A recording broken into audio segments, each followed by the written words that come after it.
자, 그래서 이제 문제는 아까 위나라하고 고구려하고 동천왕하고 이제 그 연합을 했어요. 이 연합을 해갖고 연나라를 멸망을 시킵니다. 실질적으로 멸망을 시킵니다. 그랬는데 위나라에서 사인을 할 때는 연나라를 멸망을 시키면 땅을 준다고 그랬는데 위나라가 오리발을 쫙 내밀은 거예요. 아무것도 안 준 거예요. 그러면 이 동천왕은 완전히 헛다리품을 파는 거거든요. 이 양반이 걸걸한 양반이 가만히 있어요. 그러니까 뭐를 하냐, 위나라에서 배신을 응징하기 위해서 2만 명의 장병들을 동원합니다.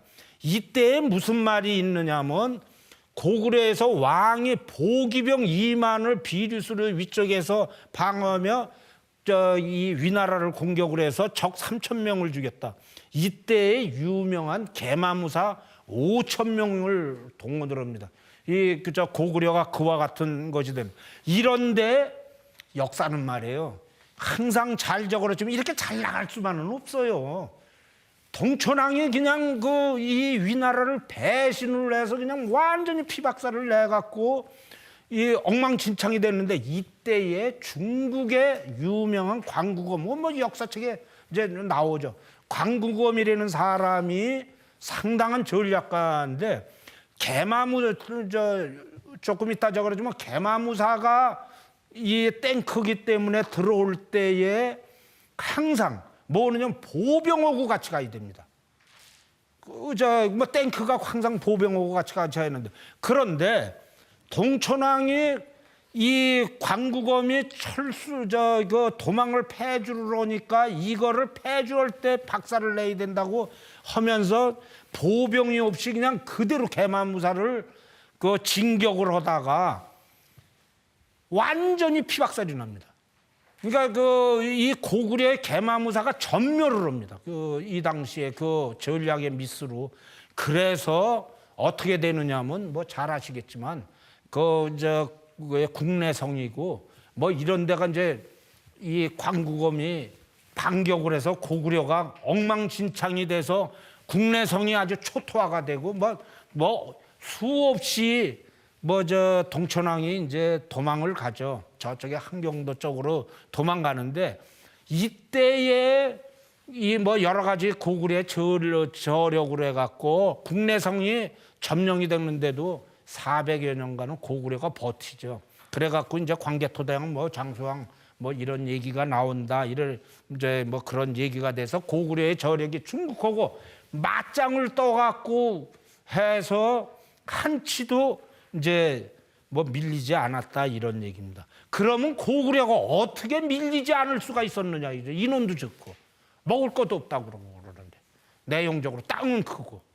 그것이 고구려가 사상 최고로 될 수 있는 그런 노하우, 전투의 노하우들을 비장을 하고 있었던 거죠. 삼국시대의 거기에 나온 것이 전쟁이 공식적으로 해갖고 460회나 됩니다. 그러니까 삼국시대가 그냥 1년에 한 번씩 전투를 한 거예요, 전투. 그 얘기가 옛날에 이제 그만큼 중요성이 있었다고 그러는데, 우선 예전에 전쟁의 편제는 이렇게 옵니다. 첫 번째 보병이죠. 근데 보병은 여러 가지 있는데, 보병이 참 좋은 게 옛날에는 지금처럼 상비군이 아니거든요. 그래갖고 보병은 이제 전쟁할 때, 농사 지을 때는 집에서 농사 짓다가 농사 길을 피해서 이제 전쟁을 이제 동원을 하면, 그러면 농사하는 사람이 도끼하고 칼에 보병을 하나만 가지고 가면 됩니다. 그래갖고 전투할 때 그냥 망치를 똥똥하고 그러니까 아주 가격이 싸요. 그러니까 인원이 많으면 되는 거거든요. 아주 저렴하죠, 그게. 그런데 그 이유가 있습니다. 이 보병은 망치 하나씩만 이렇게 들고 있는데, 이렇게 해갖고 이와 같이 밀집대용으로 하면 보병을 깨기가 참 어렵습니다. 그래서 보병은 뭉치면 살고 흩어지면 죽는다거든요. 이것이 사상 최강으로 하는 그리스의 환타생입니다.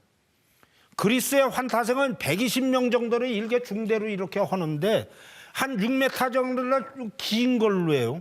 이렇게 갖고 양쪽으로 하다가 전쟁이 딱 해갖고 적이 이제 나타나면 이것이 삼각형으로 변합니다.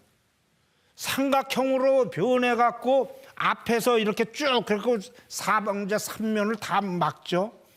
그래갖고 앞에 사람이 죽으면 뒤에 사람이 나오고 뒤에 사람이 나오고 하는 것이 이래갖고 환타생인데 이 전형을 했기 때문에 페르시아의 그 뭐 다리우스고 뭐 이렇게 크세르쿠스하고 그 유명한 그 몇십만 명을 동원하는데도 이걸 못 이긴 겁니다. 옛날에.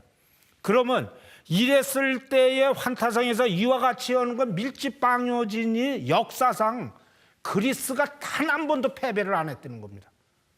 그러니까 평지에서 이런 지형에서는 뭐 그렇게 물론 나중에 그리스가 이제 이 패하는데 그건 이제 후대로 되면 로마한테 패합니다. 그 패하는 거는 이제 전술이 달라지는데 하여튼 이 보병이 상당히 중요한 역할을 하고 가격도 싸고 그러니까 인원이 많으면 되는 거예요. 그러니까 설거지하기가 좋고. 두 번째로는 여기에서 오는데 여기 이와 같이 했을 때의 결정적인 흠이 하나가 있습니다. 육전은 좋은데 뭐 지금은 대포를 쓰죠. 고사포가 날라오면 하늘은 무방비입니다. 이 내용적으로. 그래서 뭐냐면 궁수들을 해갖고 영화에 나오는 식으로 궁수를 해갖고 먼저 이제 쏘죠. 근데 궁수는 좋은 면이 있는데 뭐냐면 백병전을 안 하거든요. 궁수가 문제가 될 때는 진 거나 마찬가지해서 궁수는 도망가기가 바빠요. 백병전 하는 사람이 아니기 때문에. 그러지만 위에서 공격권에 조어지 않고 지형지물을 이용을 할 경우 위에서부터 아래로 퐁퐁 쏘고 이런다 그러면 아주 쉽죠. 그래서 우리같이 화살 쏘는 시간을 하는데 지원부대가 궁수는 항상 있어야 됩니다. 가서 그냥 쫓아오는 거 한 번 쏘고 또 쏘고 또 쏘고 그러는데 좀 시간 남으면 아주 피박살이 나거든요.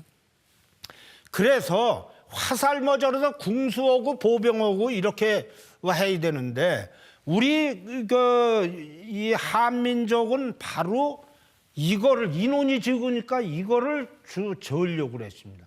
내용적으로. 그 다음에 그 중에서도 중요한 것이 바로 이겁니다. 여기서 보면 우리나라 유럽의 활은 장궁이라고 해서 그냥 막대기 긴 거 갖고 이렇게 해서 하는데 우리는 그렇게 하지를 않고 각궁이라고 해서 완전히 풀어놓으면요. 이게 활을 넣으면 이런 색으로 되냐 풀으면 완전히 거꾸로가 됩니다. 이게 거꾸로 돼서 각궁으로 되는데 이 활은 아주 적습니다. 적은 화살인데 위력이 매우 강한데 이 강한 것이 그 이유는 요 가운데에 물소뼈를 만든 거예요. 근데 우리나라는 물소가 없어요. 보시면 물소는 여기 가서 그 중국의 그 남방이고 이런 데 있거든요. 근데 이 기본적으로 물소뿔입니다. 앞에 있는 활이. 그래서 그 당시에 그 가장 중요한 전력의 비품이니까 고구려 백제 신라가 이제 이 활을 보면 이게 바로 각궁이거든요. 여기 뒤에서 보면. 그래서 그 당시에 이 남방하고 교류가 있었던 걸로 그렇게 봅니다. 그 하는 것이. 물론 이제 고구려고 뭐 그래갖고 다 물소뿔로 할 수는 없죠. 이거는 뭐 아주 뭐 매우 중요한 고수의 활이고 그러는데 이와 같이 우리나라에는 또 하나는 다른 건 우리나라의 활은 강력하지만 이것을 만드는데 한 5년이 걸리고 이것을 쏘는데 한 10년 정도를 훈련을 해야 된답니다. 그러니까 상당히 이 전력이 그만큼 또 이제 이 단점도 있는 거죠.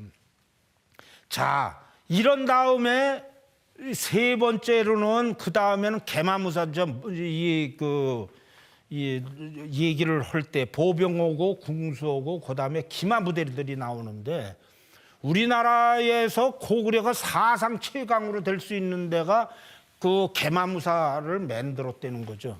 그러면 탱크와 같은 위력으로 오는데 개마무사라는 건 아주 간단합니다.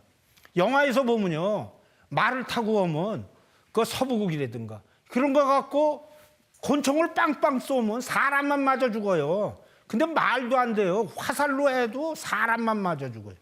근데 그냥 때로 몰리는데 말이 사람보다 좀 큽니까? 그냥 말이 맞으면 그냥 그대로 피박살 난다고요.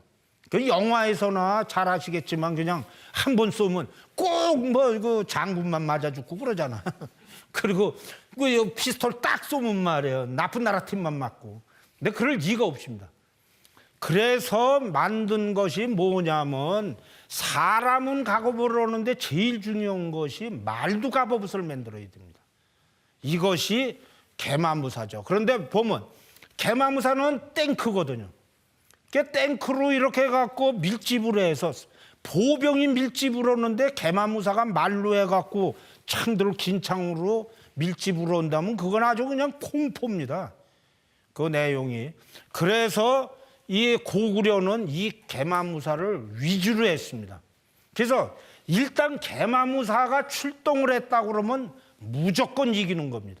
개마무사는 보병호 같이 그러니까 아까 동천왕이 큰 실수를 한 거는 출동을 하면 무조건 이기게 되는데 개마무사의 또 장점이 있어요. 그건 뭐냐면 말들이 이렇게 무거운데 보병으로 해서 그 밑에서 영화에서 보면 말들이 개마 이렇게 딱 뛰어올 때 딱 이러고서 칼로 뛰어가면서 그 이 무사를 하지 않고 말의 다리를 치든가 뭐 이러고 그러거든요. 그 보시면 영화가 그건 실제입니다. 그 왜 그 뭐 멍청하게 거기 있는 무사하고 싸웁니까? 싹 피해갖고 말 다리를 치면 그냥 말 이거 해갖고 깨갱 그러면 그냥 한 300m 떨어지죠. 그게 무거우니까 일어나지도 못해요. 그게 기본입니다. 그래갖고 개마무사들로 해갖고 오는데 우리나라에 뭐 그 유명한 덕흥리 아나스타노분이 개마무사들로 됐는데 이게 이제 중장기병 우리나라는 이 철갑이고 뭐 이런 것들로 해갖고 개마무사들 이제 이렇게 쭉 되죠. 자, 그랬는데 개마무사로 해갖고 탱크만 갈 수가 없는 그런 문제가 있는 게 아까 같이 그 중장비병을 떼올 때 그래서 고구려는 개마무사만 하지를 않고 이 경기병을 같이 했습니다. 그게 무슨 소리냐면 이와 같이 해갖고 개마무사를 나중에 어떤 그 승기를 잡을 때 그냥 완전히 들어가지만 사전에 가랑비를 좀 맞게 해야 되거든요.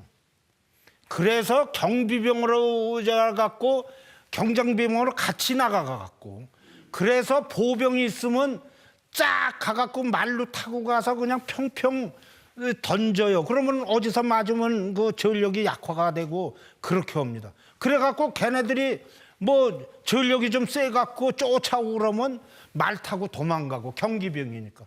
그러다가 다시 또 숨 돌려서 다시 공격하고 그것이 고구려의 기본입니다. 내용적으로 해서 그래서 틈을 보이면 개마무사가 마지막으로 저 급습을 하든가 이러고 그 다음에 이제 보병들이 설거지들을 하죠. 이렇게 해서 보면 보병 대 기병이 3대 1이고 중장 기병 대 전체 기병이 4대 6 정도로 이런 식으로 고구려가 이제 편제들을 한 건데 이와 같이 할 수 있는 방법이 바로 이겁니다. 아까 여기서 보면 뒤로 쏘죠. 이것도 뒤로 쏘는데 이 뒤로 쏘는 거는 말에서 앞으로 쏘면 말 머리가 활 쏘는 거에 걸립니다. 뭐 뒤로 이렇게 쏘면 안 걸리잖아요. 그래서 그러는데 이때에는 반드시 필요한 게 등자입니다. 여기에 말. 여기에서 뭐 그 아주 그 한심하게 생긴 거죠.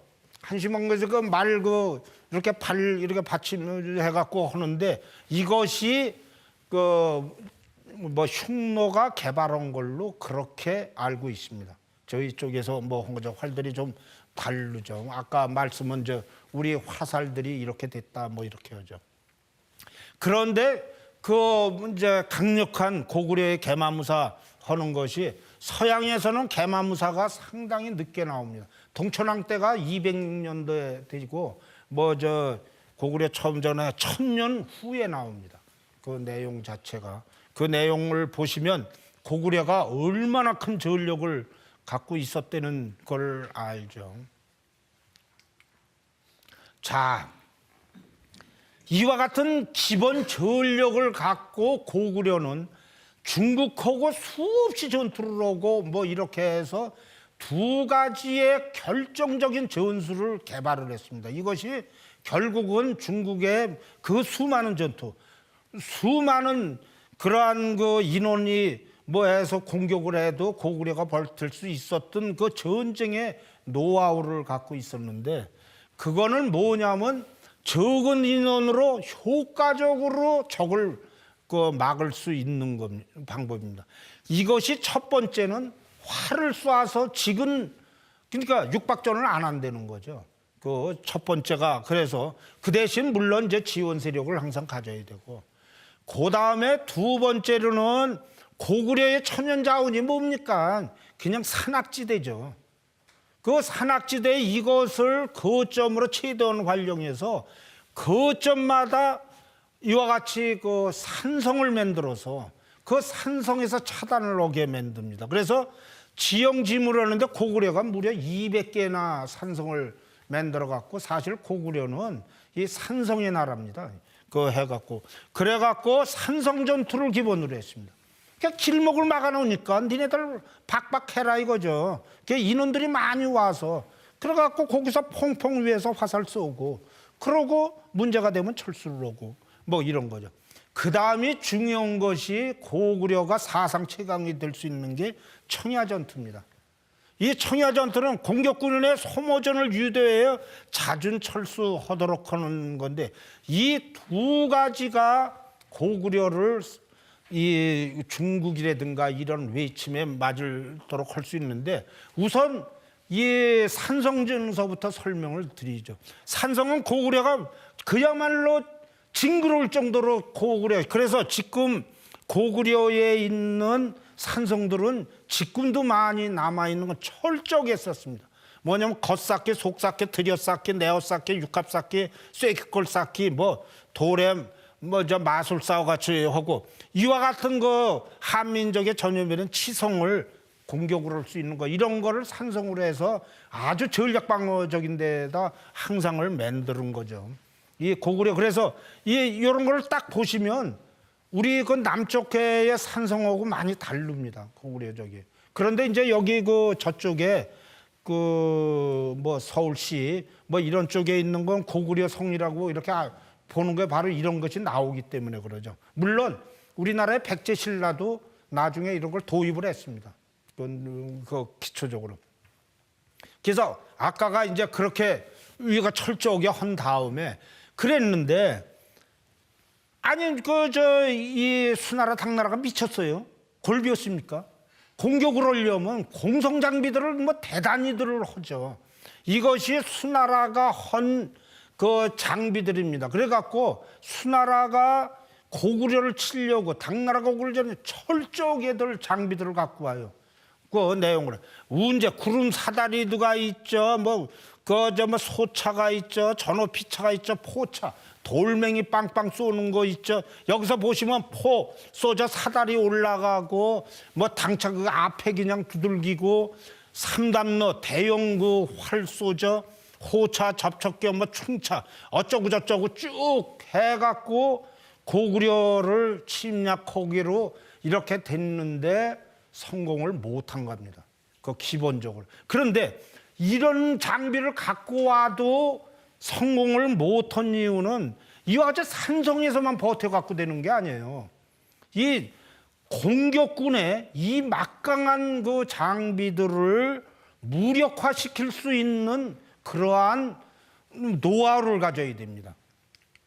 그것이 공격하는데 얼마나 그래. 이거 심지어는 이 산성적이 할 때 마차가 넉대씩이나 갈 수 있고 그러는데, 그랬는데 이와 같은 그 중국의 산성들이 거의 다 보면 산성들이 결국은 점령이 됩니다. 근데 고구려는 나중에 뭐 저 당나라하고 뭐 저 그럴 때 고구려는 극히 특별한 예를 뭐 제외하고는 점령이 되지 않습니다. 그 이유는 이와 같이 저 한 거에 고구려는 또 하나의 아주 극비 전술이 하나 있습니다. 그게 청야 전투입니다. 청야 전투는 바로 제일 중요한 거는 공격군은 어떻게 하느냐면 먹어야죠. 먹어야 되는데 그 군수품을 하는 것이 이 보급하는 것이 매우 어렵습니다. 그래서 공격군은 신속하게 이 저항군을 경멸을 해갖고 그 사람들이 갖고 있는 거를 뺏어서 이 저 자체적으로 생활을 해야 됩니다. 그러기 않으면 매우 어려운데, 그래서 고구려는 바로 그거를 알아갖고 공격군의 약점을 해서 청야 전투를 합니다. 고구려는 기본적으로 어떻게 하냐면 전쟁이 딱 일어난다. 그러면 이 사는 데하고 산성이 거리가 있어요. 그러면 어디서 적군이 침입했다 그러면 사전에 뭐를 하느냐면 개나리 보찜만 딱 들고, 그리고 모두 철수하면서 중간에 있는 적군이 사용할 수 있는 걸 모든 거를 저 말하자면 파괴를 합니다. 제일 중요한 거 우물을 파괴를 해요. 그래갖고 메꿔가고 공격군이 이쪽에서는 개나리 보찜 따고서 산성으로 들어가는데 거기까지 올 동안에 모두 자기가 먹고 뭐 이런 걸 자체 해결을 해라. 이게 저 기본입니다. 그런데 중요한 거는 전투가 저거니까 그 산성에 항상 2년분의 먹을 거를 비축을 해두는 거예요. 고구려가. 그러니까 산성에다 이렇게 갖고 2년 동에서 개나리 보찜만 하면 되는데 2년을 얘기를 하는 거는 고구려는 겨울에 어마어마하게 춥습니다. 그러니까 어떤 적에도 공격군이 와서 이 1년을 지낼 수가 없습니다. 그러니까 이 저 중국에 공격을 했다 석 달만 버티면 되는 거예요. 4개월이나 5개월. 그래서 중국에서 3월 달에 강력히 해서 7월까지는 어떤 일이 있어도 이 점령을 시켜야 된다고 그러는데 고구려에서 요러는 거죠. 그 이유가 그래서 퇴각을 하면, 그런데 그냥 피박살이 날 때 그때 계마무사가 가갖고 아주 그냥 완전히 밟아버리는 겁니다. 이것이 역사적으로 청야 전투에서 가장 유명한 게 스키타이입니다. 스키타이하고 이렇게 하는데 스키타이에서 페르시아에서 대군이 들어왔는데 거기에서 스키타이가 말 타고서 기마무사니까 어떻게 오느냐, 몇십만 명이 왔어요. 가면서 모두 파괴오는데 스키타이의 왕이 딱 하루 정도 이 거리에 진영을 세웁니다. 그래갖고 이제 여기서 밥 먹고 뭐 그럴 때 저 페르시아이들이 밥 먹고 뭐 이렇게 할 때 따르르 가갖고 화살로 막 쏘다가 쫓아오면 따르르 도망가요. 그러고 다시 그 다음날 가서 또 가갖고 밥 먹을 때 그냥 계속 두들기고 또 도망가고 또 도망가고. 이게 그 대신 뭐 하느냐면 모든 물자고 뭐 이렇게 중간에 있는 거는 이 저 스키타이는 말 타고 오는 거는 지가 그래갖고 그 말에 7마리씩 뭐 보통 5마리씩을 갖고 다닙니다. 그래갖고 문제가 생기면, 먹을 거가 문제가 생기면 말을 잡아서 먹습니다. 그 기본적으로. 그러다가 보니까 스키타이 때문에 그냥 페르시아가 깨갱을 해갖고 도망을 갔는데, 이것이 바로 이 전투가 유명한 것에 이 뭐 러시아의 스탈린그라드 전투, 그 다음에 뭐 저 나폴레옹의 전투, 뭐 그렇습니다. 근데 사실 보시면요, 나폴레옹이 이 내용을 모르는 거 아닙니까? 나폴레옹이 제국의 왕자고 전투의 달인인데 무슨 방법이 그래갖고 아주 신속하게 러시아를 공격을 하려고 그래갖고 전격적으로 했는데 러시아가 좀 넓어요. 그러니까 다 초토화를 시고 저 황제가 계속 도망가는 거예요. 그 당시에 사실 전투를 하자고 그랬을 때 러시아가 모두 도망가. 히틀러는 이걸 더 잘 알았습니다. 그래갖고 히틀러가 그 겨울에 대비하기 전에 한다고 해서 모든 그 뭐 저 양말이고 이런 걸 갖다 방한복이고 모두 해서 이 내용을 알아갖고 러시아를 침공을 했는데 엉망진창이 된 거죠. 그러니까 중간에 하나도 없이였는데 이것이 유명한 전투가 삼국지의 이릉 전투입니다. 삼국지의 이릉 전투가 이 유비의 장비가 죽고 그러니까 화가 나갖고 저 장비를 복수한다. 이래갖고 송곤을 두들기는데 이때에 송곤의 저 유비가 작전을 몰라서 이제 그랬다고 그러는데요. 이때의 육선이 그때 한 30살 정도가 되든가 그렇죠. 저 서생인데 청야 작전을 했습니다. 뭐냐면 계속 도망가는 거예요. 계속. 그러니까 유비가 계속 뭐 이기는 걸로 알았죠. 그래서 나중에 700m쯤 이제 700km든지 이렇게 하니까 보급 라인이 없잖아요. 그러니까 피박살이 나갖고 뭐가 되느냐면 유비가 백제성으로 후퇴하는데 이게 그 유명한 백제성 뭐 저 삼엽댐으로 해갖고 하고 이것이 뭐 가장 유명한 이유는 중국의 10원짜리 돈이 바로 이건데 이게 유비가 한을 먹고 죽은 데입니다. 이게 그 청야 전투를 몰랐기 때문에 그런 거는데 이것이 우리나라의 사상 처음으로 되는 우리나라의 대전투의 고구려의 전투가 바로 그건데 그것이 사실 을지문덕의 장군의 전투입니다. 그거네. 을지문덕 장군이 이제 좀 넘어서 고구려하고 수나라로 넘어가죠. 이것이 가장 그 강력한 전투 중에 하나였는데 처음에 수나라가 뭐 통일해 갖고 잘 나갔어요. 예? 이 수문제가 뭐냐면 선비족이었거든요. 이래 갖고 잘 나가 갖고 이 수양제가 즉위할 때는 지금도 중국이 자랑하는 게 뭐 잘 적으면 뭐 저런 항구를 만들어가 운하를 한 건데 뭐 예전에는 뭐 굉장히 저게 문제가 됐을 걸로 하지만 사실은 중국이 이뤘을 수 있는 기본입니다. 수양제가 그래갖고 매우 수양제가 뭐 사실 중국으로 따지면 큰 역할을 한 거죠. 그랬는데 이 양반이 문제가 하나가 있었던 거예요. 뭐냐면 고구려를 잡아야 된다. 반드시 고구려를 잡아야 된다고 그러는데 사전에 얘기를 드리겠습니다. 당나라하고 수나라하고 하는데 문제는 왜 그 중국하고 고구려가 마지막에 징그럽게 왼수도 그런 왼수가 없습니다. 그렇게 몇백만 명씩 그냥 혈투를 해갖고 피박살이 나는데도 당나라하고 수나라가 반드시 고구려를 멸망을 시켜야 되는 이유가 있습니다. 그 이유가 뭐냐면 수문제하고 수나라하고 당나라의 조건이 선비라는 거예요. 근데 선비하고 오한이라고 아까 제가 얘기를 했는데 선비하고 오한의 왕초가 고구려입니다. 그러니까 고구려가 선비하고 오한을 갖다가 부영 세력으로 갖고 있었는데 부영 세력은 아주 간단합니다. 대영적 이럴 때 이제 유목민이고 흉노고 뭐 이렇게 할 때 기마저 할 때 뭐냐면 니네들이 잘 먹고 다 잘 살고 하는데 거기에서 니네들이 조공바쳐.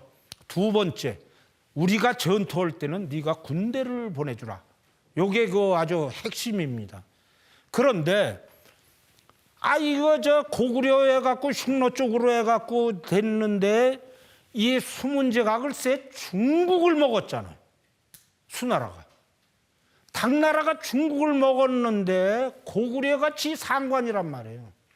그러니까 둘이 상관은 있을 수는 없어서 반드시 중국에서 이 고구려를 격파를 해야지 된다. 이것이 기본 전투 이제 내용이었는데 좌우간 여기서 본다면 이 처음에서 저 고구려고 수나라 할 때 고구려에서 수나라가 온다니까 아주 웃긴다고 그랬습니다.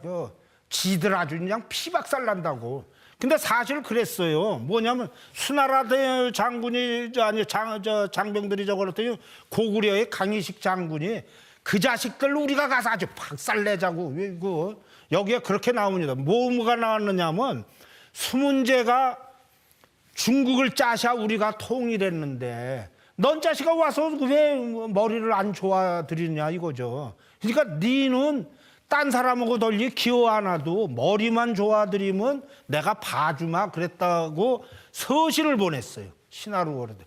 그랬더니 강희식이 뭐라고 그랬느냐면 강희식이 아닙니다. 강희식 장군님이 뭐라고 그랬느냐고. 이같이 오만무례한 글은 붓으로 회답할 것이 아니라 칼로 화답을 해야 된다. 이렇게 얘기를 했습니다. 그래갖고 아예 수군을 그냥 피박살을 냅니다.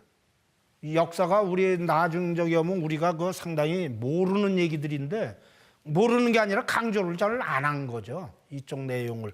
그랬는데도 불구하고 이 수양제하고 이게 수나라는 전투의 달인입니다. 이 달인이 하니까 어떤 일이 있어도 고구려를 멸망을 시켜야 된다. 이거는 그 기본이기 때문에. 그래서 탁군에서 모이는데 잘 아시겠지만 탁군이 전에 저기 하는 홍산정에서 치우가 있는 바로 그 본영입니다. 그 지역이 북경 바로 옆입니다. 여기서 해갖고 공격들을 했는데 내용적으로는 사실 조금 길게는 얘기를 하는 거야. 1차, 2차 이렇게 했는데 여기서 1차 실패를 하고 2차 때 100만 명을 동원하는데 이거를 많은 사람들이 정말로 100만 명을 동원을 할 수 있느냐. 그런데 사실로 봅니다. 그 당시에 그러면 100만 명이라고 그러면 예비군이 한 200만 명으로 해서 한 300만 명이 정도가 돼야 됩니다. 그 이유는 전투하는 사람은 개나리 보찜 저거는 전투하는 사람은 전투고 밥 주는 사람은 따로 가야 되거든요. 그런데 고구려는 이 아주 우습게 보니까 니네들이 300만 명 먹일 거를 다 가져오려는 얘기 아닙니까? 이 자체가 이게 이제 이 수나라하고 여기에서 이제 문제점들이 되는 건데 그래서 수나라가 속전속결로 하고 하는데 여기에서 을지문덕 장군이 나와갖고 그 을지문덕 장군이 계속 패합니다. 계속 해요. 그리고 심지어는 나중에 이 수나라 그 진지를 갑니다. 총참모 말하자면 사령관이 진지를 간다고 그러는데 그때 갈 때 뭐라고 하느냐? 우리가 항복하러 왔다. 그래갖고 협상을 하러 온다 그러면서 이 딴 사람 같으면 똘마니가 갈 텐데 이때에 을지문정 장군이 목을 걸고 간 겁니다. 뭐라자면 그 정도가 돼야지 항복한다는 걸 믿어줄 걸로 알고 그러고 갔어요. 그런데 그때 이제 여러 가지 문제가 있다고 그러는데 을지문덕 장군이 거기서 을지문덕 장군을 반드시 죽이자는 사람이 있었고 수나라 장군들 중에서. 근데 을지문덕 장군을 죽이면 안 된다고 그랬는데 죽이지를 않았어요. 그래갖고 가서 을지문덕 장군이 뭐를 알았느냐면 수나라가 먹을 게 없다는 걸 안 거죠. 그래서 먹을 게 없다는 거를 알아갖고 평양성으로 들어오면서 뭐라고 했느냐면 그러니까 그냥 모든 거를 이제 이긴 걸로 알고 항복한다고 그러니까 모든 거를 이긴 걸로 알고 하는데 을지문덕 장군이 뭐라 그러냐면 평양성에서 편지를 한 장 따르륵 하더니 일주일만 달라 말미를 그 일주일을 하는 건 뭐냐면 호구조사도 하고 우리 먹을 게 뭐가 있고 이런 걸 이제 니들한테 보고를 하니까 일주일을 달라고 그러니까 그때의 중국에서 내용적이를 할 때 그거 얼마나 이쁩니까? 싸움도 안 하고 그러니까 평양성에서 나와서 이렇게 했는데 을지문덕 장군이 글쎄 일주일이 넘었는데도 안 나오는 거요. 그래갖고 안 나오니까 그거 어떻게 된 거냐 그랬더니 딱 이렇게 온시를 하나를 보낸 거 아닙니까? 편지 한 장을 딱 보내면서 뭐니까 귀신 같은 책략으로 하늘을 떠오를 거 기묘한 계산으로는 땅의 이치를 통달했다다. 싸워서 이긴 공이 이미 높으니 만족함을 알아라. 그치기를 라노라. 거기서 편지 안 하니까 그쪽에서도 중국 사람이 이 편지 내용을 모릅니까? 총알같이 이건 우리가 이게 계략에 걸린 거를 알고 철수를 하는데 이때 이제 그것이 뭐 잘 아시는 살수전투죠. 그러니까 마지막까지 와서 울지몬덕이하고 전체로 해갖고 청야 전투를 해갖고 모든 걸 한 다음에 나중에 총을 쏠 때는 먹을 게 없는 거예요. 이때에 뭐 개만무사들이 모두 들어가서 이제 이거 완전히 단도리를 내는 거죠. 이 고구려의 전투가 이제 그렇게 된 거고요. 이러다가 그 다음에 당나라의 이세훈이 딱 나오는데 이 사람은 워낙 전투가입니다. 이 전투가는데 당나라도 이세훈이 반드시 고구려를 멸망을 시켜야 되는데 이 사람이 전략이자 이런 걸 잘 알기 때문에 어떻게 하느냐면 처음에는 고구려하고 협상을 맺습니다. 그래서 우리 같이 잘 살자고 그래갖고 화의를 추진을 해요. 그래갖고 여러 가지는 이 당시에 화의를 추진을 하고 할 때에 이 사람이 그런 이유는 뭐냐면 수나라 때 워낙 많은 전사자가 많으니까 인구가 박살이 났어요. 그래서 시간을 벌어야 됩니다. 근데 한 타임이 30년이거든요. 그러니까 30년을 버텨야 된다는 거죠. 수양제가 대단한 사람입니다. 그 내용이. 이런데 이거를 고구려에서는 두 가지가 있었는데 영계소문은 이거는 이 당태종이 꼽을 치는 거다.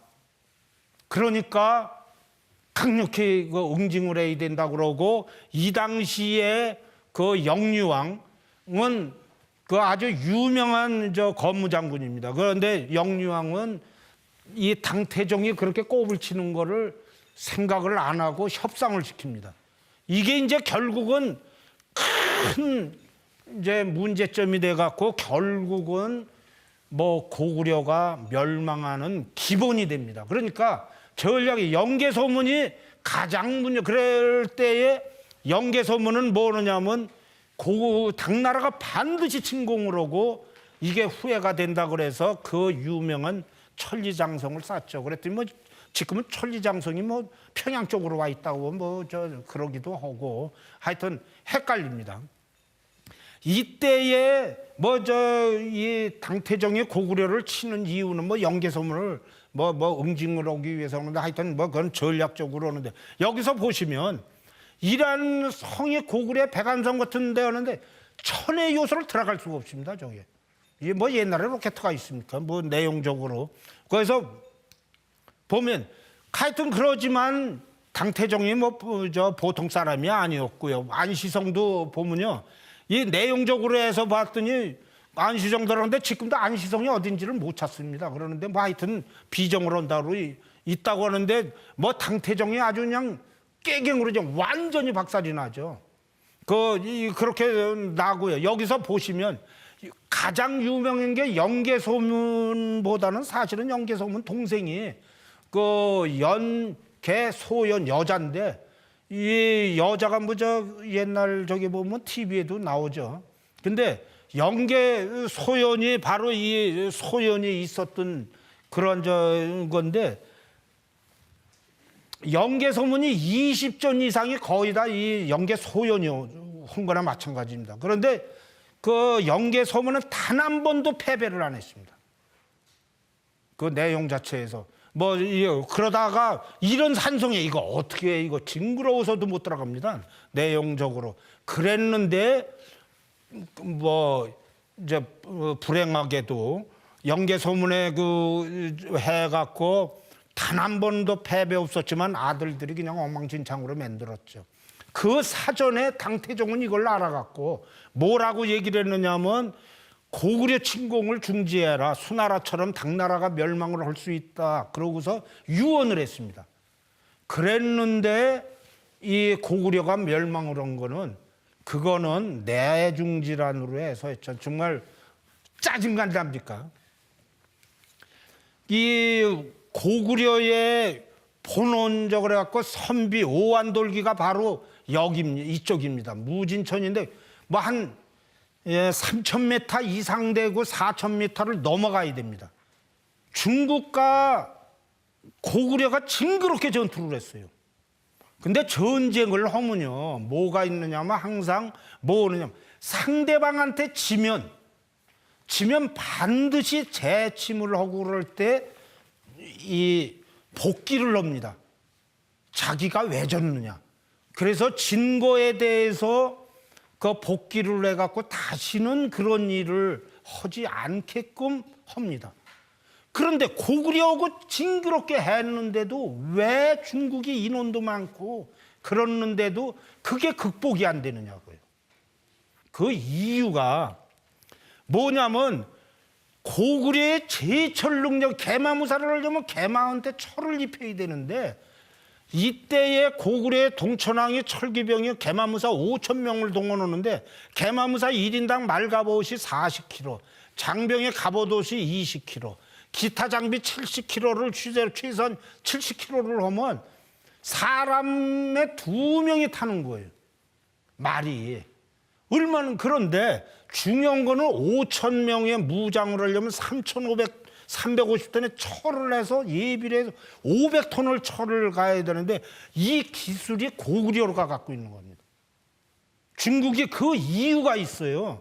고구려가 갖고 있는 거는 유명한 신성의 고이산성이 수나라하고 당나라가 들어올 때 반드시 먼저 여기를 칩니다.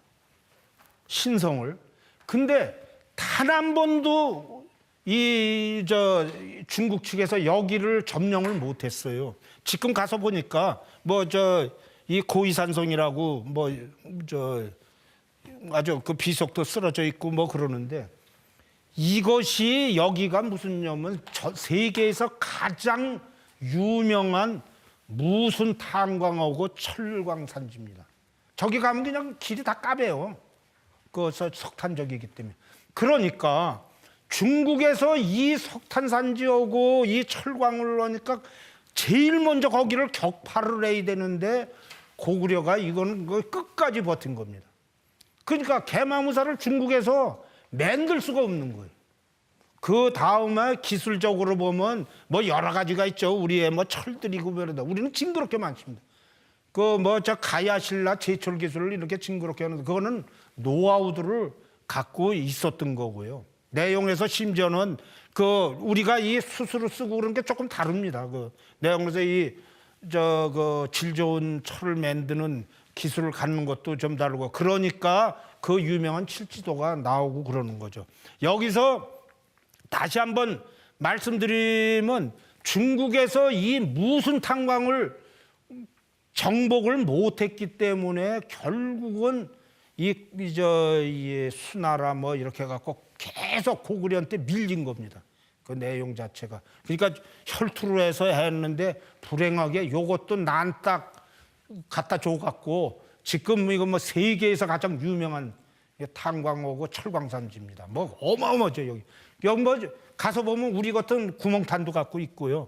제가 이거를 찾으려고 왜냐하면 찾기가 어려워서 이제는 중국에서는 이런 쪽에 고구려의 고자만 관계가 되면 그거 다 완전히 엉망진창으로 만들어 놓으니까 그래서 우리 쪽에서 이와 같은 것이 있었기 때문에 뭐 그런다. 그래서 사실은 이것이 흉노서부터 그와 같은 것이 이어져 갖고 고구려까지 이어졌대는. 그리고 여기서 이제 한 가지 얘기를 드리는데 개마무사에 관한 얘기는 우리나라의 개마무사하고 하는데 가야도 하고 고구려도 했어요.